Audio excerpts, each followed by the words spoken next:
ततः आत्मनि लोके च तत आत्मनि लोके च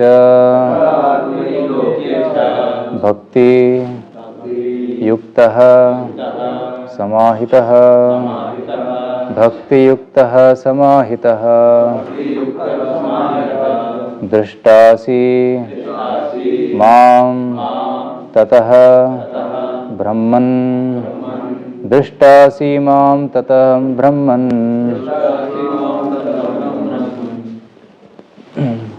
मयि लोकान् त्वम् आत्मनः मयि लोकान् त्वमात्मनः तत आत्मनि लोके च भक्तियुक्तः समाहितः दृष्टासि मां ततं ब्रह्मन् मयि लोकां त्वमात्मनः। भक्त लोग बोलना चाहेंगे? तथा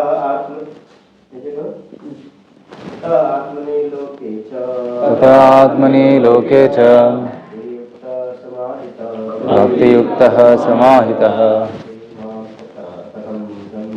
दृष्टासि मां ततं ब्रह्मन् मयि लोकां त्वमात्मनः तत आत्मनि लोके च भक्तियुक्तः समाहितः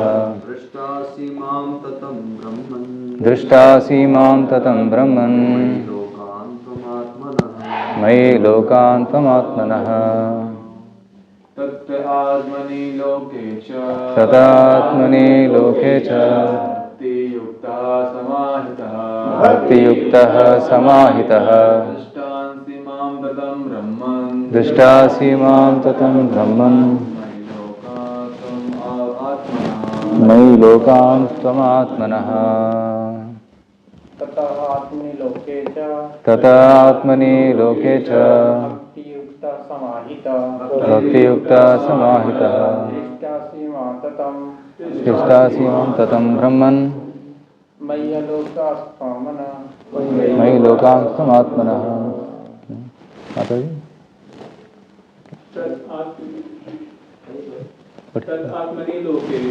तथा आत्मनि लोके च भक्तियुक्तः समाहितः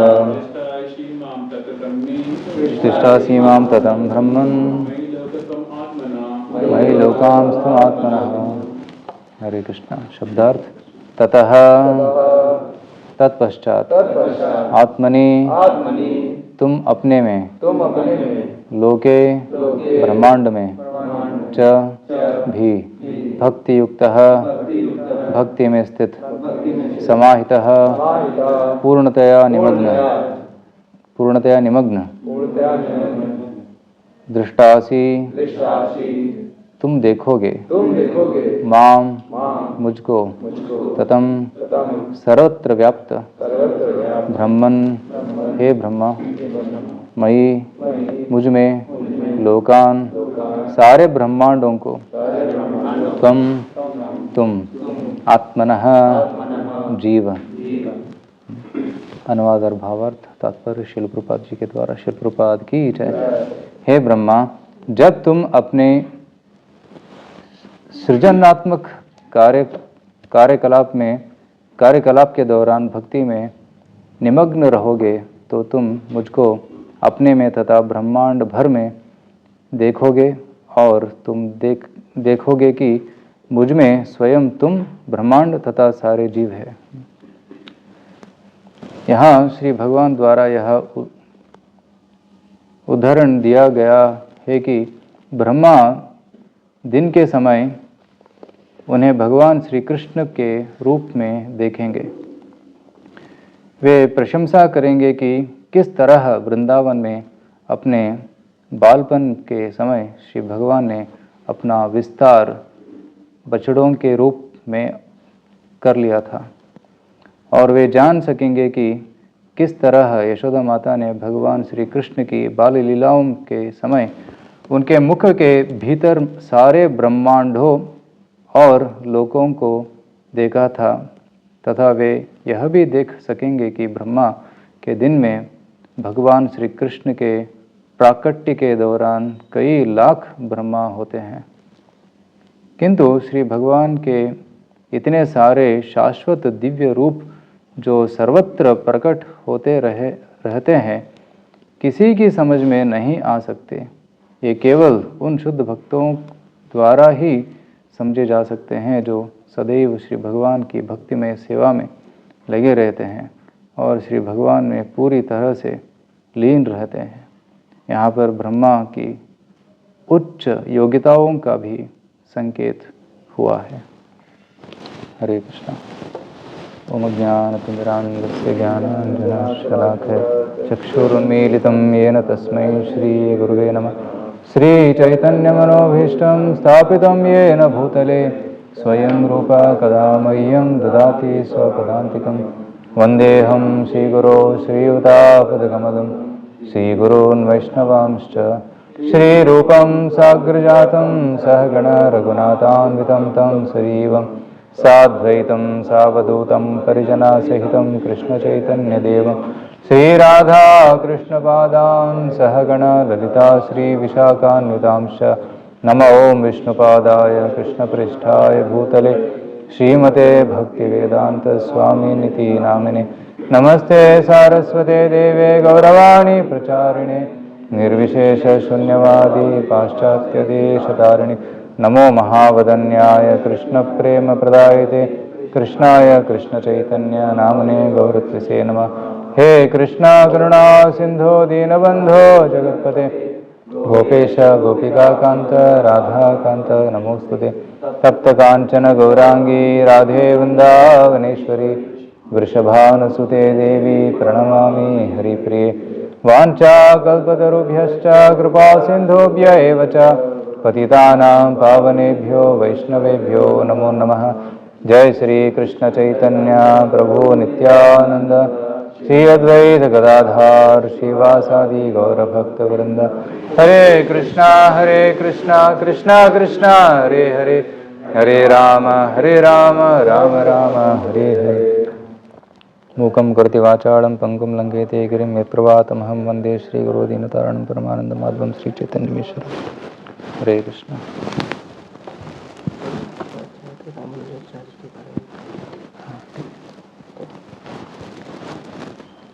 हरे कृष्णा। हम सब भक्तों का बहुत धन्यवाद देना चाहते हैं, विशेषकर षड्भुज गौरव का, जिन्होंने हमको ये भागवतम कथा कहने का तो एक मौका दिया है। और मैं आप सब भक्तों का आशीर्वाद का याचना करता हूँ ताकि मैं कुछ शब्द बोल सकूँ श्रीमद् भागवतम के बारे में। और आज श्रीला रामानुजाचार्य का आविर्भाव दिवस है, तो श्रीपद रामानुजाचार्य के बारे में भी थोड़ा चर्चा हम करेंगे। और बहुत जल्दी 4 दिन के बाद रामनवमी भी आ रही है और अयोध्या धाम में हम बैठे हैं, साकेत धाम, और यहाँ पे भगवान की लीला हुई है, हो रही है। तो यहाँ पे लिखा गया है कि जो शुद्ध भक्त हैं वो भगवान की लीला को सदैव देख सकते हैं, मगर जिनका मन में अज्ञान का आवरण है, भौतिक दृष्टिकोण है, वो भगवान की लीलाओं को देख नहीं सकते, समझ भी नहीं सकते। इसलिए यहाँ पे भक्ति का बहुत प्रामुख्यता है। जो भक्ति से ही हम भगवान को देख सकते हैं। प्रेमांजन चूरित भक्ति विलोचनेन संतः सदैव हृदयेषु विलोकयन्ति। जो संत लोग हैं हमेशा भगवान की लीलाओं को देखते रहते हैं, क्योंकि उनके मन में और उनकी आँखों में भक्ति है। सो ब्रह्मा जी, हम तो ब्रह्म संहिता रोज़ाना रिसाइट करते रहते हैं, मगर यहाँ पे भी एक ये अध्याय है जो ब्रह्मा जी की प्रार्थनाएं हैं। यहाँ पे ब्रह्मा जी भगवान को प्राप्त करने के लिए, उनकी सेवा करने के लिए यहाँ पे याचना किया था। तो भगवान ने उनके प्रार्थनाओं को सुनकर बहुत प्रसन्न हुए और भगवान ने उनको दर्शन दिया। ये अद्भुत दर्शन है। यहाँ पे कवर पेज में भी आप देख सकते हैं, यही दर्शन है जो इस अध्याय में चल रहा है। वो यही है। ब्रह्मा जी कमल के ऊपर बैठे हैं, घोर अंधकार था हर जगह पे, और ब्रह्मा जी वो कमल का जो उद्गम स्थान है उसको देख नहीं पाए। कमल के नाभि में, कमल के नाड़ी में वो आए थे, नीचे तक आए थे, मगर भगवान को देख नहीं पाए, क्योंकि भगवान अदृश्य हो गए थे। भगवान नाहम प्रकाश सर्वस्य, भगवान सबको प्रकट नहीं होते, जो तप करता है, भक्ति करता है, उसी को प्रकट होते हैं। तो उन ब्रह्मा जी को शब्द सुना दिया, तपा तपा तपा, इसका मतलब है तपस्या करो। तो ब्रह्मा जी ने बहुत सालों तक, 100 साल तक उन्होंने तपस्या किया, राइट। सो एक्चुअली दिव्य युगों तक तपस्या किया है, ऐसे नहीं मनुष्यों के वर्ष नहीं। हाँ, सहस्र दिव्य युग उन्होंने तपस्या किया। तपस्या करने के बाद भगवान का उनको दर्शन मिला। जब भगवान का दर्शन मिला तो उन्होंने बहुत अच्छी स्तुतियाँ की, जो ब्रह्मा जी की स्तुतियाँ हैं, जिसमें ब्रह्मा जी भगवान से सेवा का मौका मांगते हैं, और सेवा करते समय अहंकार या गर्व की भावना से मुक्त हो रहने का भी याचना करते हैं। क्योंकि अगर हम कुछ सेवा करते हैं तो गर्व आ जाते कि मैं बड़ा भक्त हूँ, बड़ा सेवा करता हूँ, मेरे से कोई नहीं है, तो ऐसे अहंकार आ सकता है। तो ब्रह्मा जी ने उसके लिए भी प्रार्थना किया कि let me not forget you. So he prayed that let me not forget you, and develop the thought of being a doer, कर्ता की भावना आ सकता है। मगर ब्रह्मा जी यहाँ पे याचना कर रहा है कि मैं हमेशा सेवा भाव में रहूं, और ब्रह्मा जी ने याचना की कि मैं आपको हमेशा भूलूं ना, never let me forget you, मैं हमेशा आपकी याद स्मरण करते रहूं। तो इस तरह से जब उन्होंने प्रार्थना किया तो भगवान प्रकट हो गए, मीन्स भगवान ने उनको आशीर्वाद दिया। तो यहाँ पे भी एक आशीर्वाद दे रहे हैं। क्या आशीर्वाद दे रहे हैं उनको? कि तुम मुझे हर जगह देख पाओगे, तुम मुझे हर जगह देख पाओगे। तो ये विश्वनाथ चक्र ठाकुर कहते हैं कि ये दशम स्कंद का जो झलक है यहाँ पे दिख रहा है कि तुम इस दिन में मेरी लीला को देख सकते हो कि मैं हर जगह विस्तरित हूँ। तथा आत्मनि लोके च भक्ति युक्तः समाहितः दृष्टासि मां ततं ब्रह्मन् मयि लोकां त्वम् आत्मनः। भगवान बता रहे हैं कि तुम मुझे तुम्हारे हृदय में और सब जगत में देख सकते हो। आत्मनि मतलब मन में, हृदय में, और लोके इस लोकों में, इस जगत में आप देख सकते हो, राइट। माम ततम, मैं हर जगह विस्तरित हूँ, इस रूप में आप मुझे देख सकते हो। क्यों? क्योंकि आप भक्ति युक्त है, तुम भक्ति में लीन हो। हाँ, भक्ति युक्त है, समाहित है, तुम भक्ति में मग्न हो, भक्ति में समाहित हो, इसलिए तुम मुझे हर जगह देख सकते हो। मयि माम ततम मयि लोकाम त्वमात्मनः, right. So you will see me everywhere and you will see everything in me. भगवान को हर जगह देखना और भगवान में सब कुछ देखना, this is very very divine vision. जो प्रगत भक्त है, उच्च भक्त है, वो इस तत्व को देख सकते हैं कि भगवान हर जगह है और सब कुछ भगवान में है, भगवान के अंदर है।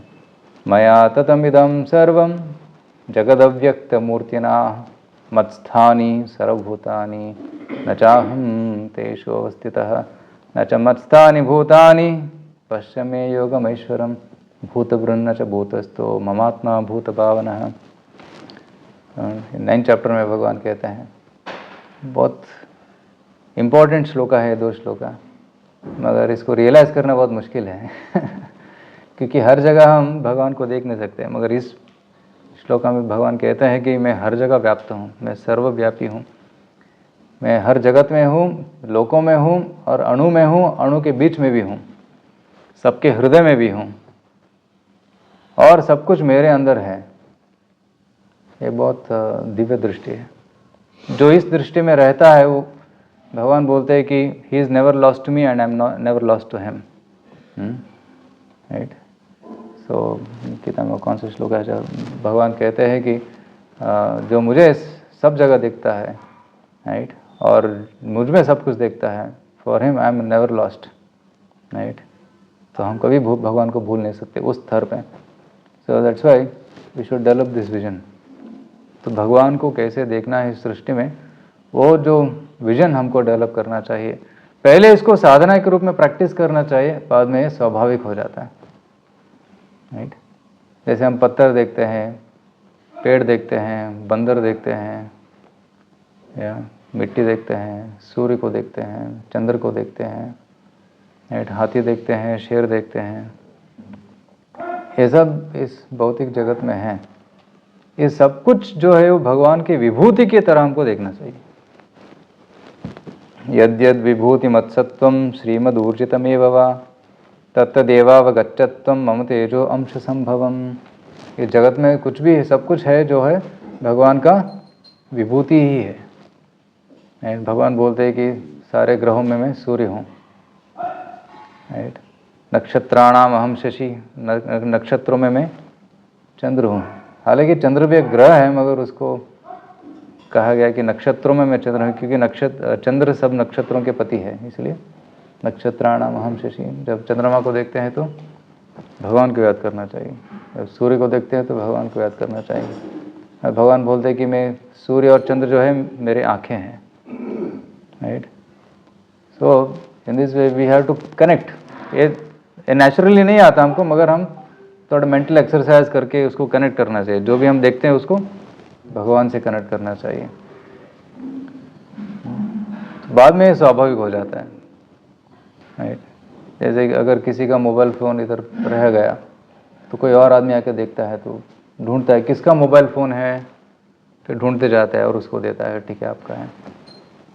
मगर अगर कोई वो मोबाइल पिताजी का है तो देखते पता चल जाता है पिताजी का मोबाइल है, isn't it? प्रभु जी और एक उदाहरण देते थे कि अगर मेरा स्पेक्टिकल्स में इधर रखता हूँ, अगर आप स्पेक्टिकल्स को देखेंगे, चश्मा को देखेंगे, तो कौन याद आएगा? तो शिष्य लोग बताए कि प्रभुपाद आपका याद आता है, क्योंकि ये आपका है। क्योंकि शिष्यों को पता है कि ये प्रभुपाद जी का चश्मा है, तो उसको देखते तुरंत प्रभुपाद जी का याद आ जाता है।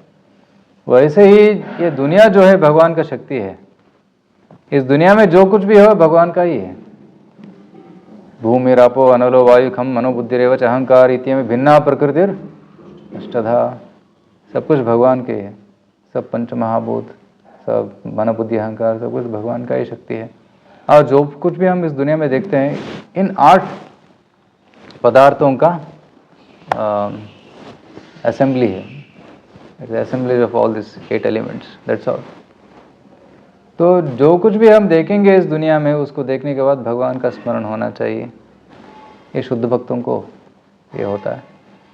मगर जो साधक हैं, we should do mental exercise, should practice it. धीरे धीरे प्रैक्टिस करना चाहिए, फिर बाद में वो स्वाभाविक हो जाता है।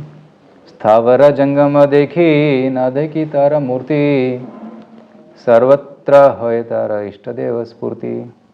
चैतन्य चरितामृत में कृष्णदास कविराज गोस्वामी कहते हैं कि इस दुनिया में स्थावर वस्तु है और जंगम वस्तु है। स्थावर मतलब immovable things like trees and buildings, mountains, ये सब जो है स्थावर है। और जंगम वस्तु क्या है? पेड़ है, सॉरी ये जानवर है, मनुष्य है, ये सब जंगम वस्तु है। जब हम देखते हैं तो देखते हैं स्थावर वस्तु है, जंगम वस्तु है। मगर शुद्ध भक्त जब देखते हैं स्थावर जंगम ना देखी, वो आकार को नहीं देखते हैं, वो वस्तु को नहीं देखते हैं, उसमें भगवान को देखते हैं। सर्वत्र है इष्ट देव स्फूर्ति, उनका इष्ट देव भगवान जो है वहाँ पे प्रकट हो जाता है। So this is the vision of pure devotee. शुद्ध भक्तों को विजन है। तो तथा आत्मनि लोके च, आप अपने अंदर भगवान को देखेंगे, मुझको देखेंगे, और जगत में मुझको देखेंगे, ऐसे भगवान बता रहे हैं यहाँ पे। और माम ततम, मैं सर्वव्यापी हूँ, हर जगह मैं फैला हुआ हूँ, ये दर्शन आप कर सकते हैं। तो श्रील विश्वनाथ चक्र ठाकुर यहाँ पे कहते हैं कि During Krishna's appearance, you will see me spread out as the calves and covered boys, and you will see within me all the universes and the four-armed Vishnu forms. ये भविष्य में आने वाली लीला है, दशम स्कंद में ब्रह्म विमोहन लीला। जब सारे जो बछड़ों को ब्रह्मा जी ने किडनैप किया था, तब भगवान ने सारे बछड़ों का रूप लिया और सारे ग्वाल बालकों का रूप लिया, है ना। ब्रह्मा जी ने किडनैप कर लिया था उसको, बच्चों को भी और बछड़ों को भी। तो भगवान सर्वव्यापी हो गए, हर जगह कृष्ण ही थे।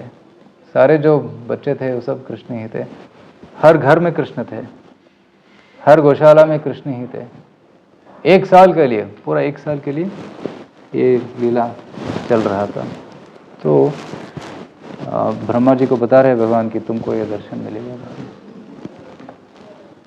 ब्रह्मा जी भी विमोहित हो गए और इनको पहचान नहीं पाए। ब्रह्मा जी जो सृष्टि करता है और उनके सृष्टि में ये लीला हो रही है और ब्रह्मा जी समझ नहीं पाए, क्योंकि भगवान की माया का शक्ति का आवरण था। तो ब्रह्मा जी वो समझ नहीं पाए, इतना तक कि बलराम जी भी समझ नहीं पाए। बलराम जी तो कृष्ण का प्रथम विस्तार है और ब्रह्मा जी खुद भगवान ही है, वो भी सब कुछ जानते हैं, मगर बलराम जी भी इसको समझ नहीं पाए, क्योंकि कृष्ण ने सोचा कि अगर बलराम जी को पता चल जाएगा कि सारे जो उनके फ्रेंड्स हैं, उनके सखा है, वो नहीं है, वो ब्रह्मा जी ने उनको किडनैप कर लिया है, तो बलराम जी को बहुत दुख होगा। इसलिए कृष्ण ने उनको कवर कर दिया, माया का, योग माया का आवरण से उनको कवर कर दिया, ढक दिया, ताकि वो समझ नहीं पाए। मगर एक दिन क्या हो गया, ऑलमोस्ट सिर्फ एक हफ्ता बचा था वो माया टूटने के लिए, सिर्फ एक ही हफ्ता बचा था। बलराम पूर्णिमा का दिन हुआ था ये ब्रह्म विमोचन लीला, उसके बाद हुआ, एक साल के बाद इसका विमोचन हो गया। क्योंकि जब ब्रह्म विमोचन लीला हो रहा था तो बलराम जी नहीं थे, उनका बर्थडे था, इसलिए वो घर में थे। तो एक हफ्ते पहले क्या हुआ कि जब बछड़ों को चराने गए थे गोप बालक ग्वाले, तो उन्होंने देखा कि जो गाय है उनके बछड़ों से बहुत प्रेम करते हैं, मगर अभी बछड़े बड़े हो गए हैं। एक्चुअली बछड़े एक साल में बहुत बड़े हो जाते हैं, फिर भी जो छोटे बछड़ों के प्रति प्रेम रहता है वो उतना ही प्रेम दिखा रहे थे गाय बछड़ों के प्रति। और जो गाय है बछड़ों को देख के उनकी तरफ भाग रहे थे, जैसे जोर से भागते हैं ना, दो कदम साथ मिलकर ऐसे भागते, वैसे भाग रहे थे। तो ग्वालों को डाउट आया, इतना प्रेम। और उनके बछड़ों के पास उन्होंने अपने बच्चों को देखा, तो उनके हृदय में बहुत प्रेम जागृत हो गया और वो भी भागने लगे। तो गाय बछड़ों के पास गई और उनको चाटने लगे और दूध पीने लगे, और जो ग्वाला थे वो अपने बच्चों के पास गए और उनको आलिंगन किया, उनके सर को ऐसे तरस किया। तो बलराम जी देख रहे हैं, देख के कृष्ण को पूछे, भैया ये क्या चल रहा है, ऐसे तो कभी होता नहीं, ये क्या चल रहा है।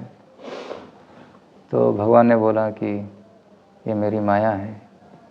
इतना प्रेम क्यों है उनके प्रति, बच्चों के प्रति, बछड़ों के प्रति।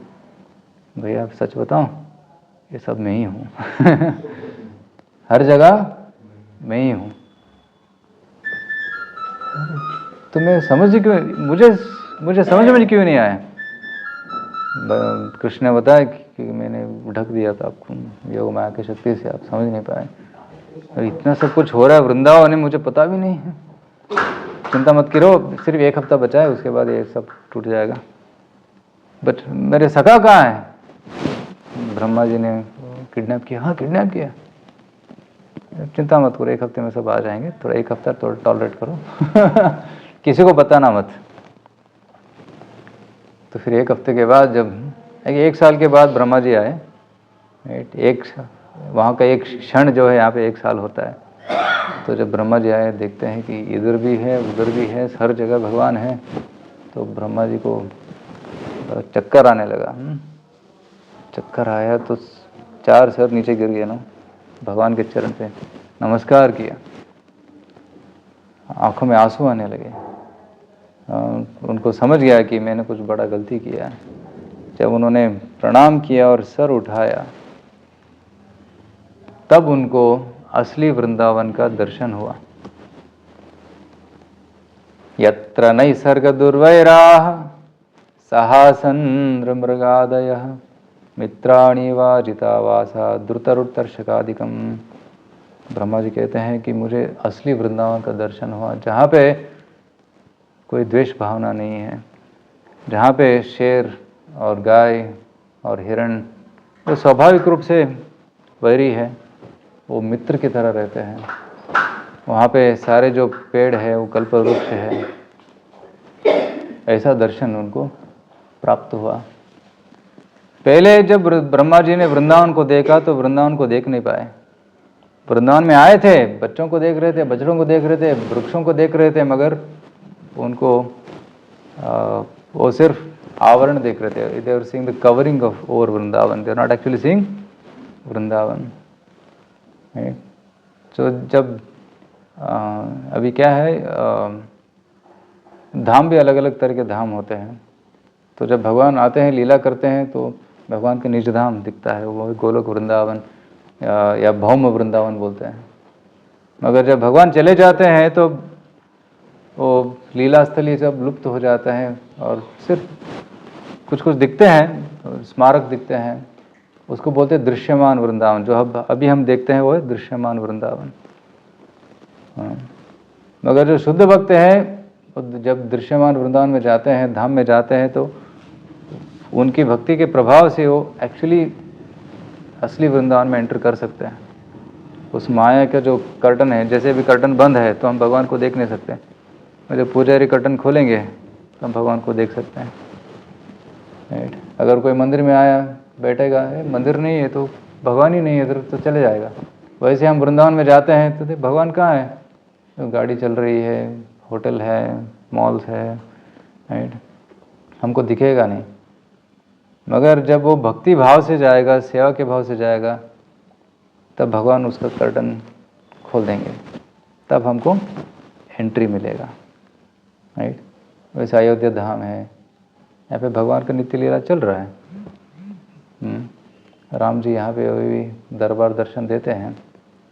मगर जो उस भाव से, भक्ति भाव से अप्रोच करेगा, उन्हीं को ऐसा दर्शन मिलेगा, बाकी लोगों को नहीं मिलेगा। बाकी लोग आएंगे, देखेंगे, खाएंगे, टूरिस्ट की तरह आएंगे, चले जाएंगे उनको लाभ नहीं मिलेगा, है ना। राइट। मैं देखता हूँ सब लोग मोबाइल फ़ोन लेके टिक टिक टिक सेल्फी फोटो खींचते रहते हैं। मोबाइल में भगवान बैठ जाएंगे, हृदय में नहीं बैठेंगे है ना। मगर जो इधर धाम में आते हैं और भक्तों का आश्रय में रहते हैं, भगवान की लीला श्रवण करते हैं, वही भगवान को हृदय में वापस लेके जाते हैं, है ना। तो ब्रह्मा जी को असली वृंदावन का दर्शन तब हुआ जब भगवान ने दर्शन दिखाया। और यहाँ पे विष्णु चक्रवर्ती बोलते हैं कि right, you will see me spread out as calves and covered boys, and will see within me all the universes and the 400 Vishnu forms, है ना। सो भगवान के शरीर के अंदर सारा ब्रह्मांड है। यशोदा माता ने जब बोला कि मुंह खोलो, मिट्टी खाया तुमने, भगवान ने मुंह खोला तो पूरा ब्रह्मांड उनके अंदर था।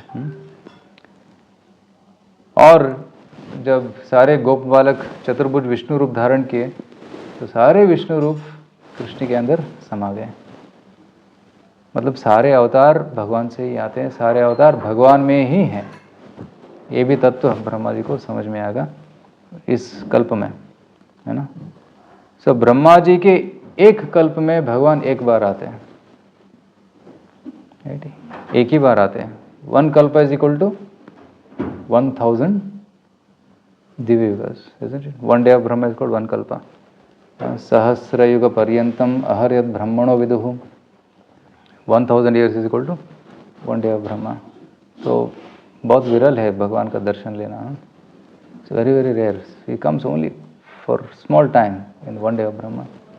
और अभी 5000 साल पहले ही आके लीला करके गए हैं।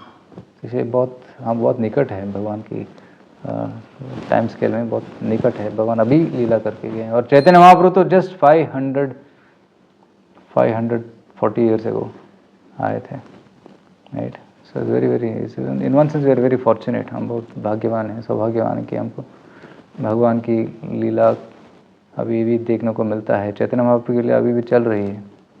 महाप्रभु के शुद्ध भक्त अभी भी लीला कर रहे हैं, लीला को भी विस्तरित कर रहे हैं। सो ऐसे बताते हैं यहाँ पे। तो आज श्रीपाद रामानुजाचार्य का भी आविर्भाव दिवस है। प्रभु जी ने रिक्वेस्ट किया कि उनके बारे में कुछ बताइए। तो श्रीपाद रामानुजाचार्य जो है दक्षिण भारत में, तमिलनाडु में कांचीपुरम के पास एक गांव है श्रीपेरुम्बदूर, वहाँ पे उनका जन्म हुआ। और वो वहाँ पे वो एक्चुअली लक्ष्मण के ही अवतार है, रामानुज। राम जी के अनुज छोटे भाई, तो उनका नाम रामानुजाचार्य पड़ा। जब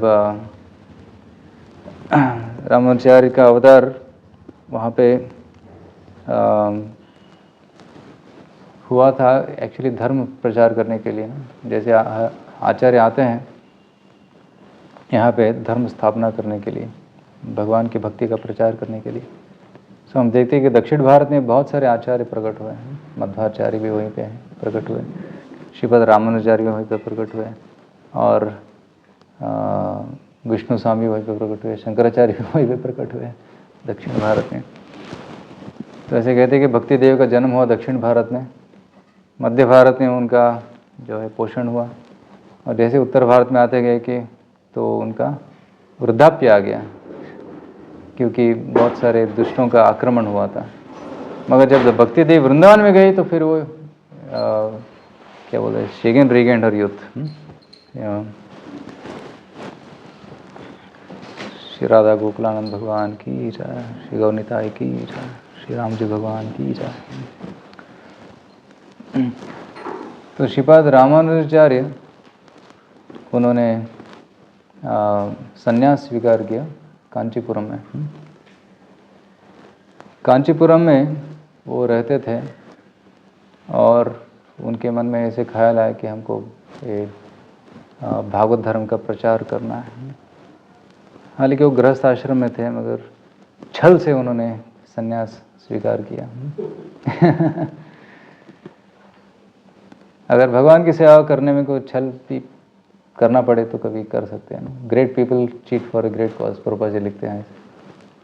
मध्वाचार्य, रामानुजाचार्य, शंकराचार्य, तीनों ने संन्यास ग्रहण ऐसे ही किया था छल से, क्योंकि भगवान की सेवा में सब कुछ ऑल इज राइट। तो उनके धर्मपत्नी जो थी, पूर्वाश्रम की जो धर्मपत्नी, बहुत रिचुअलिस्टिक थी, बहुत कर्मकांडी थी। तो क्या बोलते हैं उसको, अनटचेबिलिटी, छुआछूत बहुत पालन करती थी वैसे। मगर रामानुजाचार्य बहुत ओपन माइंडेड थे, सबको इनवाइट करते थे, सबके साथ मिलजुलते थे। और एक दिन ऐसा हुआ कि रामानुजाचार्य जी के एक गुरु थे जिनका नाम था कांचीपूर्ण। उनको उन्होंने घर में बुलाया था, घर में बुलाया और उनको प्रसाद के लिए बुलाया था। और कांचीपूर्ण बहुत ही विनम्र थे, तो वो समझ गए कि मैं अगर जब रामानुज है अंदर तब जाऊंगा तो बहुत सेवा करेंगे, तो इसलिए जब वो नहीं है तब जाके प्रसाद पा के चले जाऊंगा। तो इसलिए तो थोड़ा जल्दी चले गए। तो पत्नी ने उनको बिठाया और प्रसाद दिया। कांचीपूर्ण ने प्रसाद स्वीकार किया, फिर हाथ धो के वो चले गए। फिर कुछ देर बाद रामानुज आते हैं। तब तक आचार्य नहीं थे, तो रामानुज आए और रामानुज ने उन्होंने पूछा, कांचीपूर्ण आए थे क्या? हाँ आए थे। तो फिर एक्चुअली वो पत्नी फिर खाना बना रही थी फिर से। तो बोले तू खाना खाना क्यों बना रही हो? हाँ, तो मैं उनको खिलाया। खिलाने के बाद उन्होंने प्रसाद लिया। तो उसके बाद क्योंकि वो तो ब्राह्मण नहीं है, तो ब्राह्मण जाति के नहीं है, तो इसलिए मैंने तो सारे बर्तन फिर से धोए, वो जगह को भी धोया, फिर स्नान किया, फिर आपके लिए फिर से बना रही हूँ। ए मूर्ख, तुम समझते नहीं हो कि शुद्ध भक्तों का कांचीपुरण का स्तर क्या है? महान भक्त हैं, डायरेक्टली वो वरदराज स्वामी से बात करते हैं। वरदराज स्वामी उनका सेवा स्वीकार करते हैं, उनसे बात करते हैं, चर्चा करते हैं। इतने महान भक्त हैं, तुम उनकी भक्ति को समझ नहीं पाए। उनका महाप्रसाद कहाँ है? उसको फेंक दिया। मूर्ख, महान भक्तों का तो महाप्रसाद स्वीकार करते हैं, भक्ति में प्रगति होता है स्वीकार करने से। तुम समझ नहीं सकती भक्ति क्या होता है। तो रामाचार्य ने तब निर्णय लिया कि मुझे अभी घर छोड़ना है, ऐसे घर में कैसे मैं भक्ति करूँगा। तो उन्होंने एक फेक लेटर लिखवाया कि घर में शादी है, जल्दी आ जाओ। तो उस लेटर पत्नी के पास आया, खुश हो गई, हो घर में फेस्टिवल है, अरेंजमेंट करना है, सेवा करना है। तो रामाचार्य को पूछा उन्होंने, ऐसे लेटर है, जाओ क्या? हाँ जाओ। तो उनकी पत्नी गई उनके गांव। तो रामाचार्य आए कांचीपुरण के पास, चरणों में नमस्कार किया, पूछे कि मुझे संन्यास स्वीकार करना है, कृपया संन्यास दीजिए। सच में संन्यास लेना चाहते हो? हाँ, संन्यास लेना चाहते हो। मैं धर्म का प्रचार करना चाहता हूँ, मैं अपने जीवन भगवान की सेवा में समर्पित करना चाहता हूँ। एक श्री वैष्णव में एक कॉन्सेप्ट है शरणागति। शरणागति के ऊपर बहुत जोर देते हैं, दैट कंप्लीट सरेंडर, संपूर्ण तरह से भगवान को शरणागत होना। प्रपत्ति बोलते हैं उसको श्री वैष्णव में, प्रपत्ति। तो कांचीपुरण ने कहा तो ठीक है, मैं संन्यास देता हूँ। तो उन्होंने संन्यास दीक्षा वहाँ पर स्वीकार किया और उनका नाम हो गया श्रीपाद रामानुजाचार्य, महान भक्त बन गया। तो कांचीपुरम में रहते थे और उनकी भगवान वरदराज पेरुमाल की सेवा करते थे। और श्रीपाद रामानुजाचार्य के बहुत सारे गुरु हुए थे। एक तो कांचीपुरम जिसके बारे में आपको बताया मैंने अभी, और दूसरे थे महापूर्ण, और तीसरे थे गोष्ठीपूर्ण और यमुनाचार्य, राइट। तो ऐसे अनेक गुरु थे उनके, शिक्षा गुरु। तो सबसे उन्होंने शिक्षा ग्रहण किया था। तो जब कुछ गुरुओं से वो मिले थे, कुछ से नहीं मिले। एक विशेष घटना बताते हैं। यमुनाचार्य के पास, यमुनाचार्य जी के बारे में, श्रीपद यमुनाचार्य जो थे वो श्री वैष्णव में एक महान आचार्य थे। तो यमुनाचार्य के ऑफकोर्स बहुत लंबी कहानी है उनकी, मगर जब वो आचार्य बन गए श्री वैष्णविज्म के, तो वो रहते थे श्रीरंगम में, रंगनाथ स्वामी का सेवा करते थे। श्रीरंगम हेडक्वार्टर्स था श्रीपद श्री वैष्णविज्म, अभी भी है श्री वैष्णविज्म का हेडक्वार्टर्स श्रीरंगम। गए कोई श्रीरंगम? आप गए? अच्छा। विश्व का, भारत का सबसे बड़ा विष्णु मंदिर कह सकते हैं, राइट। बहुत बड़ा मंदिर है, राइट। 7 द्वार है, 7 गेट्स एंड 7 बिग वॉल्स। उस वॉल्स के अंदर एक पूरा गांव बैठ सकता है, उतना बड़ा मंदिर है। आप गए हैं ना? ये श्रीरंगम अयोध्या का है, अयोध्या के। हाँ, करेक्ट। सो दशरथ महाराज उनकी, राम जी भी पूजा करते थे उसकी। तो इक्ष्वाकु वंश में वो आया था, वो विग्रह की सेवा चलता था, राइट, करेक्ट। और कुछ बताना चाहेंगे प्रभु उसके बारे में? तो विभीषण को वो विग्रह गिफ्ट किया गया था। तो विभीषण जब लेके जा रहे थे तो रंगनाथ जी बोले कि मैं इधर रह जाऊंगा। तो श्रीरंगम में उनकी सेवा होता था। तो जब यमुनाचार्य जब एक बार आए थे दर्शन के लिए कांचीपुरम, तो उन्होंने देखा एक तेजस्वी लड़का है, उनको देख के बहुत आकर्षित हो गए। पूछे ये कौन है? लोग बोले ये रामानुज है। ये आचार्य बनेगा, आगे जाके संप्रदाय को आगे बढ़ाएगा। तो हालांकि वो मिले नहीं, बात नहीं किए, मगर यमुनाचार्य ने उनको देखा था एक बार, रामानुज को। जब यमुनाचार्य जी का अंतिम समय आया तो यमुनाचार्य ने संदेश भेजा कि जाओ और रामानुज को बुलाओ। अभी वो गृहस्थ आश्रम में थे, तभी का घटना है। तो रामानुज तब पानी लेके जा रहे थे वरदरा स्वामी के लिए, तो बीच में उनको न्यूज़ आया, तो पानी को उधर ही छोड़ा और भाग गए आचार्य से मिलने, क्योंकि आचार्य बुला रहे हैं। तो क्योंकि आचार्य के द्वारा ही भगवान की सेवा होता है, तो आचार्य बुलाते तो भगवान की सेवा रोक के हम जा सकते हैं हाँ, आचार्य को मिलने के लिए। तो गए भाग के, और जब तक पहुंचे तब तक यमुनाचार्य शरीर त्याग कर चुके थे, समाधि ले चुके थे। अगर एक अद्भुत घटना थी कि उनके शरीर, उनके हाथ का जो 3 उंगली था ऐसा ही था। जब आदमी मर जाता है ना, तो एक्चुअली ऐसा था, ऐसे था। तो आदमी मर जाते तो हाथ ऐसे रहता है, मगर खाली हाथ जाएंगे ना। कुछ जब बच्चा पैदा होता है तो ऐसे पैदा होता है, सब कुछ ग्रैब करना चाहता है, पकड़ना चाहता है। मर जाता है तो ऐसे खोल के जाता है तो हाथ ऐसा था। तो भक्तों को शंका था कि क्या है, इसका संदेश क्या है। जब रामानुज आए और देखे कि हाथ ऐसा है, तो समझ गए तुरंत। आचार्य की 3 आकांक्षाएं हैं, उनको मैं पूर्ण करूंगा। पहला है कि वैष्णव धर्म का प्रचार करूंगा। तो जैसे उन्होंने कहा कि मैं वैष्णव धर्म का प्रचार हर पूरे जगत में करूंगा, तो 1 उंगली खुल गया। दूसरा, आचार्य की इच्छा था कि श्री वैष्णव में वेदांत का एक वेदांत सूत्र का भाष्य हो, जिसको श्री भाष्य कहा जाएगा।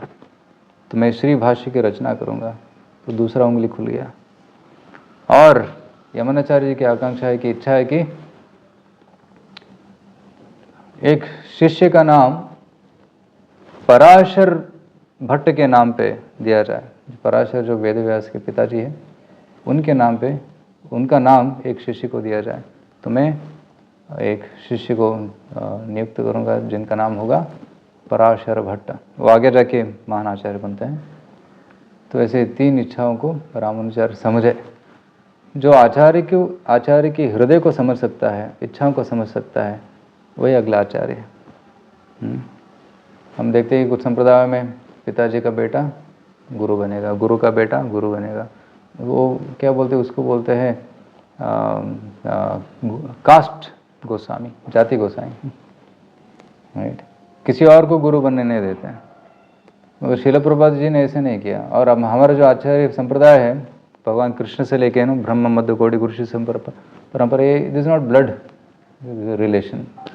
जो आचार्य को हृदय को समझा है, वही उसको आगे क्या प्रोपगेट करेगा। तो जब भक्ति सिद्धांत सरस्वती ठाकुर ने देखा कि अभय चरण ने मेरी इच्छा को समझ लिया है, तो उन्होंने कहा कि ये जो भी लिखेगा उसको प्रिंट करो, है ना, क्योंकि उन्होंने समझा उनका हृदय। तो उनका हृदय में क्या था? एब्सोल्यूट सेंटिमेंट दो has proved, impersonal calamity though has removed. Absolute is sentiment. Absolute मतलब भगवान जो है वो एक व्यक्ति है, ही इज सुप्रीम लॉर्ड। वो एक व्यक्ति है, वो निराकार निर्गुण ब्रह्मन नहीं है। Bhagwan Krishna is a sentient person. And then impersonal calamity though has removed. और जो इम्पर्सनलिज्म, इम्पर्सनल मतलब निर्विशेषवाद का जो कैलामिटी, हिंदी में क्या बोलते हैं कैलामिटी को, एक हादसा है ना, उसको आपने निकाल दिया है। तो ये भक्ति सिद्धांत सरस्वती का मिशन था कि कृष्ण को भगवान के रूप में स्थापित करना। तो जब उनको पता चले कि शिष्य ने समझ लिया है, तो उनको अगला आचार्य कि मतलब ओपनली बताया नहीं, मगर it's a well known fact. Prabhupada ji बहुत बार मिले थे, 6-7 बार मिले थे गुरुजी से। गुरुजी ने कहा, एक बार तो शिष्यों ने कहा कि ये बहुत सेवा करता है अभय चरण, इनको प्रेसिडेंट बना दो, अभी डिस्टर्ब मत करो उसको, आगे जाके सब कुछ करेगा बोलते हैं। And the right time comes he will do everything. जब विदेश जाके आए थे कुछ शिष्य, तो उन्होंने कहा कि गुरु महाराज विदेश में प्रचार मुश्किल है, your mission will not work there, आपका जो मिशन है वो काम नहीं करेगा। तो गुरुजी को थोड़ा दुख लगा कि शिष्य लोग को विश्वास नहीं है, मगर गुरुजी ने बताया कि मेरा एक शिष्य है जो ज़रूर भविष्य में पाश्चात्य देश में प्रचार करेगा। तो कौन थे? श्रील प्रभुपाद जी। तो ऐसे आप रामानुजाचार्य जी ने उनकी इच्छाओं को समझ लिया। तो हमने बताया यमुनाचार्य के बारे में, कांचीपूर्ण के बारे में, और तीसरे गुरु थे गोष्ठीपूर्ण और महापूर्ण। महापूर्ण के बारे में पहले बताता हूँ। महापूर्ण जो है वो उनको एक्चुअली यमुनाचार्य ने बताया था कि आप जाके रामानुज को दीक्षा दो। तो महापूर्ण जो थे वो दीक्षा दिए थे रामानुजाचार्य को, और कुछ समय के लिए वो कांचीपुरम में उनके घर में भी आके रहे थे। उधर भी थोड़ा प्रॉब्लम हो गया था क्योंकि महापूर्ण जो थे वो ऊंचे जाति के नहीं थे। तो एक बार रामानुज की पत्नी और महापूर्ण की पत्नी दोनों कुएं में पानी लेने के लिए आए। तो महापूर्ण की पत्नी जो पानी निकाल रही थी, तो उनके पानी थोड़ा उनको टच हो गया, किसको? रामानुज की पत्नी को। तो बहुत गुस्सा हो गया, समझता नहीं है कैसे डील करना है। हाँ, आपका पानी हमको टच हो गया है तो अपवित्र हो गया है, फिर से निकालना पड़ेगा ये सब। तो वैसे थोड़ा हादसा हो गया। तो महापूर्ण बोलते हैं कि इधर नहीं रहेंगे हम, तो चलते हैं। तो बिना बताए चले गए थे। जब रामानुज आए घर में तो देखते हैं कि गुरुजी नहीं है। तो पूछा क्या हो गया? तो पति ने बताया ऐसे ऐसे हो गया। अरे मूर्ख, तुम समझते नहीं हो भक्तों की पोजीशन क्या होता है। तो ऐसे बहुत सारे हादसों के कारण रामानुजाचार्य ने संन्यास लिया था। तो और एक आचार्य थे गोष्ठीपूर्ण, ये संन्यास लेने के बाद की घटना है। तो महापूर्ण ने बताया था कि आप जाओ और गोष्ठीपूर्ण से आप मंत्र लो, एक विशेष मंत्र है जिसका जप करने से तुमको भगवान का साक्षात्कार हो जाएगा, भगवान का धाम में प्रवेश मिल जाएगा, तो जाओ मंत्र मांगो।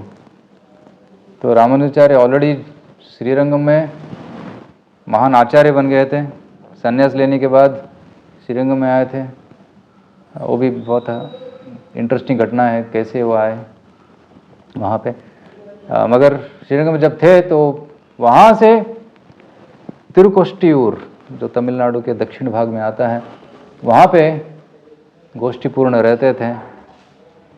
तो लगभग 200 किलोमीटर है, चल के गए और वहाँ पे गोष्ठीपूर्ण के घर में गए। और गोष्ठीपूर्ण गृहस्थ थे, अगर महान आचार्य थे उस समय पे।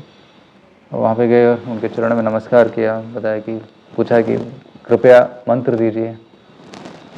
हाँ, not qualified, go back go back, हम नहीं देंगे आपको, मंत्र नहीं देंगे। तिरस्कार किया। फिर रामाचार्य वापस आए 200 किलोमीटर चल के, फिर गए, फिर गुरुजी ने रिजेक्ट किया, तुम योग्य नहीं हो, जाओ वापस।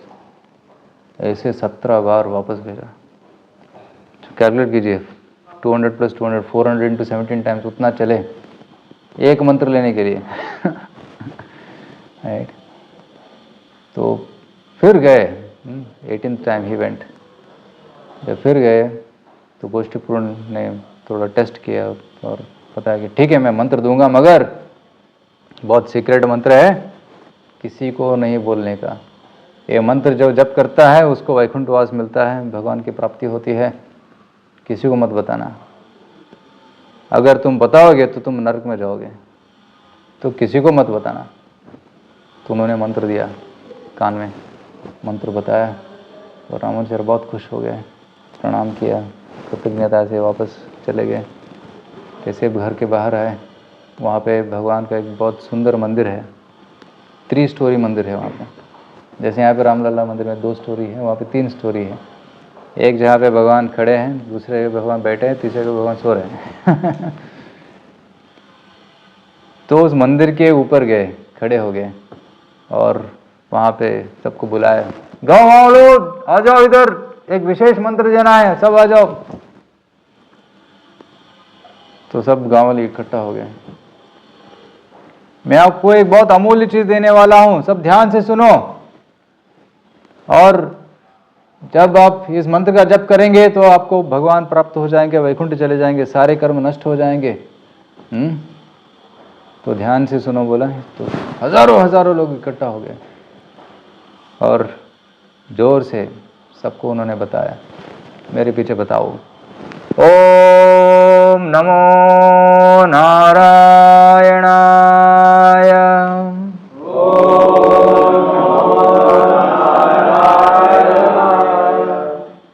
से बार बार बोलने लगे। तो सब लोग ओम नमो नारायणाय सब चैंटिंग कर रहे थे ऐसे। तो गोष्ठी पूर्ण के कान में कुछ सुनाई दिया, बाहर आ गए, क्या चल रहा है? तो मंदिर के पास आए तो बोले इतना भीड़ इकट्ठा हो गया और सब लोग क्या बता रहे हैं, ओम नमो नारायणाय। ये देख के बहुत गुस्सा हो गए। तो रामाचार्य ऊपर खड़े होके सबको कीर्तन करवा रहे हैं। उनको नीचे बुलाया, ऐसा क्यों कर रहे हो तुम? मैंने आपको सीक्रेट मंत्र दिया था, पता नहीं क्या होगा, तुम नरक में जाओगे।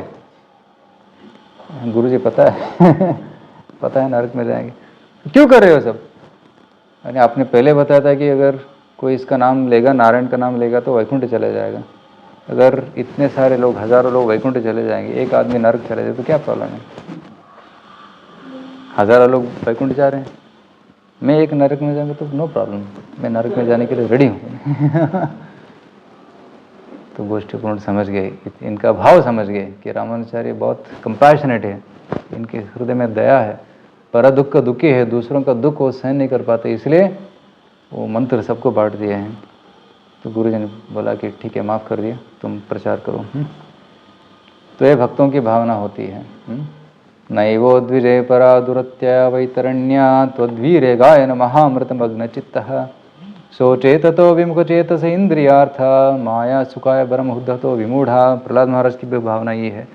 वो कहते हैं कि लोग इस दुनिया में माया सुख के पीछे भाग रहे हैं, उनको देख के मुझे बहुत दया आती है। इसलिए मगर मुझे कोई डर नहीं है इस दुनिया से, क्योंकि मैं हमेशा त्वद्वीर्य गायन महामृत मग्न चित्त, हमें भगवान की लीला कथा को श्रवण कर रहा हूँ, तो इसलिए मुझे डर नहीं। इसलिए मैं सबको भगवान की लीला कथा सुनाना चाहता हूँ।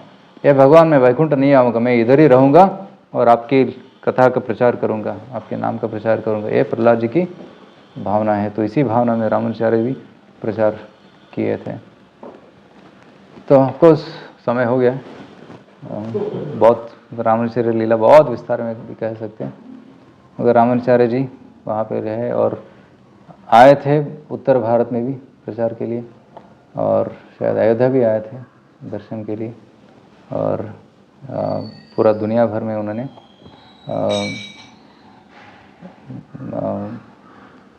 रामानुचार्य जी ने एक सिस्टम किया कि 108 दिव्य देशम, उसमें से एक दिव्य देशम अयोध्या भी है। तो यहाँ पे श्री वैष्णव भी दर्शन के लिए आते हैं। तो हम आज के दिन रामाचार्य जी से प्रार्थना करेंगे, वो साक्षात लक्ष्मण जी हैं, कि हमको भी भगवान राम की भक्ति मिले, भगवान कृष्ण की भक्ति मिले, और भगवान के नाम में और प्रचार कार्य में थोड़ा उत्साह मिले। हरे कृष्णा कृष्णा कृष्णा हरे हरे, हरे राम राम राम हरे हरे। Thank you. मेरा हिंदी उतना अच्छा नहीं है, मैं ट्राई किया बोलने का। आदत नहीं है, मैं कन्नड़ा और इंग्लिश में ज़्यादा प्रवचन, साल में एक बार हिंदी प्रवचन हो जाता है कभी कभी। हरे कृष्णा, बहुत धन्यवाद। कुछ गलत हुआ तो क्षमा कर दीजिए। हरे कृष्णा। हम स्वर्ण का बहुत आभारी है। आज बाबा भाग हो गए। आज भी दर्शन भी हुआ, अच्छा हुआ, और इतना सुंदर रामाचार्य के बारे में बताएं, श्लोकों के साथ भी बताएं, तो बहुत सुंदर। आभार है आपका। अगली बार आते रहिए, यात्रा भी लेके आइए तो आप जरूर। थोड़ी काम हृदय से बात करेंगे। हरे कृष्ण महामंत्र सुन सके। हरे कृष्णा कृष्णा कृष्णा हरे हरे, हरे राम राम राम हरे हरे। आप तो धाम में रहते हैं, हम तो माया नगरी में रहते हैं बेंगलोर में। भक्तों के धाम आप आइए। साउथ इंडिया में